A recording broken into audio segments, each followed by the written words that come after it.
Bonjour à tous, dans cette vidéo, nous allons voir le principe des actions réciproques. On l'appelle également la troisième loi de Newton.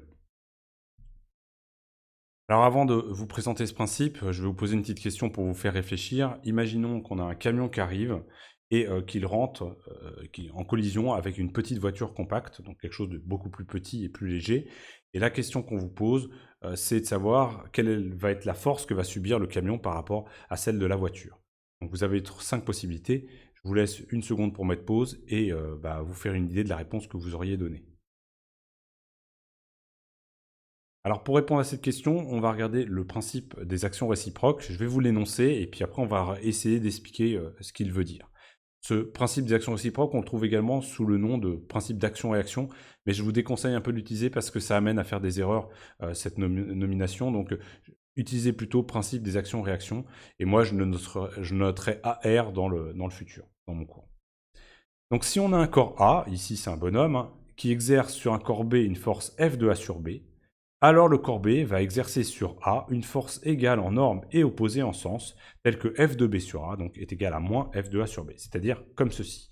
Donc là, si mon bonhomme pousse la table avec une force F de A sur B, en fait la table pousse mon bonhomme avec une force F de B sur A qui est égale et opposée à F de A sur B.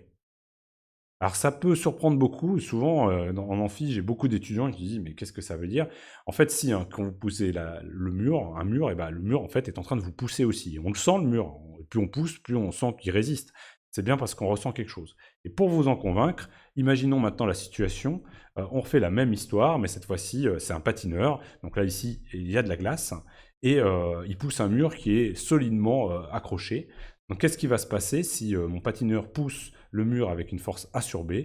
Mon patineur va subir une force B sur A qui va le faire partir en arrière. C'est exactement dû à la présence de cette action réciproque qui fait reculer mon patineur. Donc là voilà, j'espère vous avoir convaincu que cette force existe. Et donc il va falloir la prendre en compte quand on fait des bilans des forces, etc. Donc prendre en compte ce principe. Ça se démontre pas, hein, mais ça se vérifie, un principe. C'est pourtant pas si intuitif que ça, donc méfiez-vous de ce principe. Il est plus complexe à utiliser en fait qu'à finalement comprendre là un peu avec les mains. Alors, qu'est-ce que ça donne pour ma voiture? Reprenons notre histoire. Notre camion, finalement, il rentre en collision avec la voiture, hein, et pendant la collision, juste au moment de la collision, ma voiture va subir une force du camion sur la voiture, et mon camion va subir une force de la voiture sur le camion. Et ce que nous dit le principe des actions réciproques, c'est que la force du camion sur la voiture, c'est égal à moins la force de la voiture sur le camion. Pourtant, on se doute bien que le camion et la voiture ne vont pas subir la même chose, mais en fait, ils vont subir la même force. C'est la conséquence de la force qui va être différente. Alors pour vous expliquer ça, on va appliquer le principe fondamental de la dynamique. On se rappelle que la somme des forces extérieures est égale à ma, et on va calculer l'accélération due à la force du camion sur la voiture et la force de la voiture sur le camion. On va calculer donc ce que ça va nous donner. Alors si j'applique ça, je vais avoir que la somme des forces égale ma, donc la force du camion sur la voiture, ça va être égal à l'accélération de la voiture moyennant mv. Donc j'ai l'accélération de la voiture, c'est fc sur v divisé par mv. La force du camion sur la voiture divisée par la masse de la voiture.